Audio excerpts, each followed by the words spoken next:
I will be joining the amazing cast of Harry Potter and the Cursed Child here on Broadway, reprising my old role as Draco Malfoy. Well, this is crazy. Tom Felton is coming back to reprise his role as Draco Malfoy in The Cursed Child. Oh, my father will hear about this. If you've watched my channel over the years, you know that it's sort of a running joke that I bash and hate on this story. I've roasted it, I've tried to fix it, and recently I actually praised it. But now, everything has changed.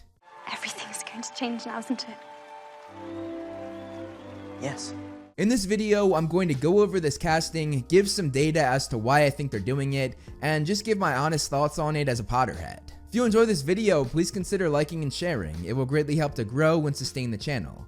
And if you like what you see, hit that subscribe button, and you can also follow me on all of my other social medias, all of which are linked down below, and all of which house similar content that I make here on this channel. Now that I've said that, let's go over this crazy news. I'm beyond excited and thrilled to finally get the chance to announce I will be returning to the shoes that I'm familiar with as Draco Malfoy in Harry Potter and the Cursed Child here on Broadway.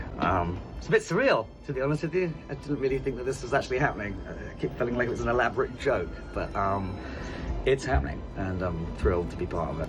This is something that I think none of us expected. Tom Felton had expressed interest in possibly playing Lucius Malfoy in the HBO series, which funnily enough I just talked about in my last video. I'll link it down below so you can watch it after you watch this one. But I think we were so focused on the HBO castings that it never occurred to us that we would get news about a Cursed Child casting. This stage play initially premiered almost 9 years ago in summer 2016 alongside a published copy of the screenplay for fans to read, essentially being the 8th book. The Cursed Child is the official sequel to the Harry Potter series, which according to Rowling is canon, even though it breaks just about every rule of canon, destroys some of the characters, and just has an absolutely absurd story. But again, Rowling said it's canon, so it's an official sequel. I myself did not see the original cast. I saw the stage play back in summer 2018, which I actually vlogged in the very early days of the channel. The story of the play follows both Harry and Draco's sons, Albus and Scorpius, going to Hogwarts, being sorted into Slytherin, and becoming best friends. As the story progresses, Albus hates his father so much that when he overhears Amos Diggory talking about how it was Harry's fault that his son Cedric died, Albus and Scorpius decide to steal a time turner and go back in time to save Cedric, which ultimately destroys the timeline a few times over, even though that is not how time travel in Harry Potter works. This big move doesn't really surprise me, seeing as the play is not doing as well as it once had. Weekly grosses have dropped by more than 50% from their peak,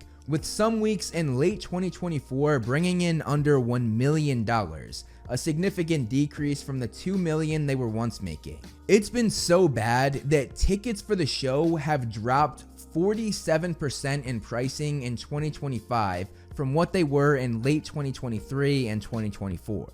On top of that, on average, they are only filling about 80% of the seats, which is absolutely insane considering how it used to be. When I went to see it in 2018, I literally had to buy the tickets as soon as they went up, otherwise I wouldn't get them. Interestingly, this is not the first time that the showrunners for The Cursed Child tried to make a splash and spice things up. In 2021, they made revisions to the script, changing Albus and Scorpius' relationship. Fans had speculated and sort of obsessed over the two of them being more than just friends in the original screenplay, and the writers gave them what they wanted, making their relationship be more loving rather than just friendly. They had hoped that this would make more people come back, and it sort of worked, but definitely not as much as they had hoped. As I said, I saw the screenplay back in 2018, so I did not see this version, but I've talked to a bunch of fans who did see this version, and according to them, it doesn't really make the play that much better. I thought about making a video on this, but I never really got around to it. Now, getting to the nitty-gritty about the actual show and everything to do with creating it. There are actually 2 different places where the shows are shown.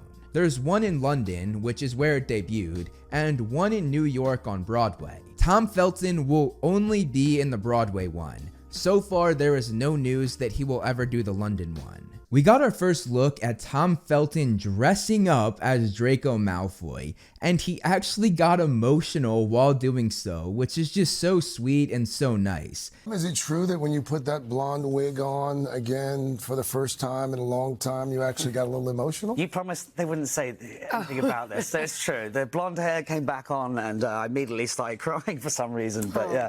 And honestly, I feel like every Harry Potter fan feels the exact same way. You can just tell how excited Tom is to be doing this, which is just so special.